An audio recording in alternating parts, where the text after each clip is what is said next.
எதுக்கு அங்க வச்சு செய்யணும்? இவ்வளவு பெரிய வீடு எதுக்காக இருக்கு? நேத்து என்னமோ விஜய் வீட்டுல வச்சு செய்யலாமான்னு கேக்குற, இப்ப கார் ஷெட்ல வைக்கலாமான்னு கேக்குற. என்னமா இதெல்லாம்? இல்லைங்க ஐயா, சாமி கும்பிடும்போது செவத்துல குங்குமம் சந்தனம் வச்சு 3 பட்டெல்லாம் போடணும், படையல் போட்டு கற்பூரம் காட்டணும். அதெல்லாம் இங்க வச்சு செய்ய முடியுமா? என்னமா நீ?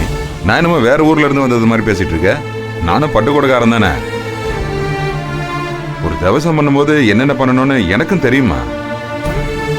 செய்ய நினைச்சது தாராளமா செய். இல்லைங்க ஐயா, செவரு அழுக்காயிரும்னு அம்மா ஏதாச்சும் சொன்னாங்கன்னா. நான் தான் உன்ட்ட அப்பவே தெளிவா சொன்னேன்ல, சுந்தரவள்ளி பத்தி எனக்கு நல்லா தெரியும். இந்த மாதிரி சென்டிமெண்ட் விஷயத்துல எல்லாம் மூக்கு நுழைச்சு பிரச்சனை பண்ண மாட்டேன். சரியா? சரிங்க ஐயா. இவ்வளவு தூரம் யோசிக்கிறேன், ரூமுக்குள்ளே வச்சு சாமி கும்பிட வேண்டியதானே? அதெல்லாம் சரிதாங்க ஐயா. ஆனா ரூம்ல அவர் எப்ப பார்த்தாலும் குடிக்கிறாரு. அந்த பாட்டிலு நாத்தம் அதெல்லாம் ஒரு மாதிரியா இருக்கு. சாமி கும்பிடும்போது சுத்தபத்தமா இருக்கணும் இல்ல? அதுவும் சரிதானே. அப்ப ஒண்ணு பண்ணு, இந்த செவத்தை யூஸ் பண்ணிக்க. இங்கேயே படையல் போட்டு சாமி கும்பிட்டுக்கலாம். ஐயா எங்கய்யா?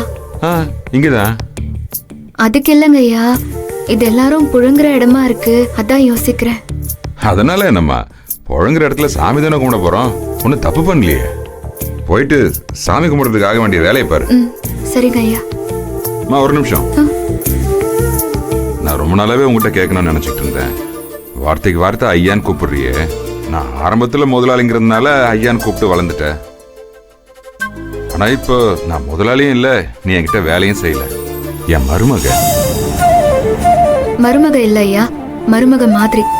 சரிம்மா, நான் மாமனார் மாதிரி. மாமான்னு கூப்பிடலாம்ல? இல்லங்க ஐயா, கோயில்ல இருக்கிற சாமிய நம்ம வீட்டு பூஜை ரூம்குள்ள சாமியா வச்சு கும்பிட முடியும். அதுக்குன்னு கோயில்ல இருக்கிற சாமிய வீட்டுல வச்சு கும்பிடுறதால சாமிய வேற பேர் வச்சு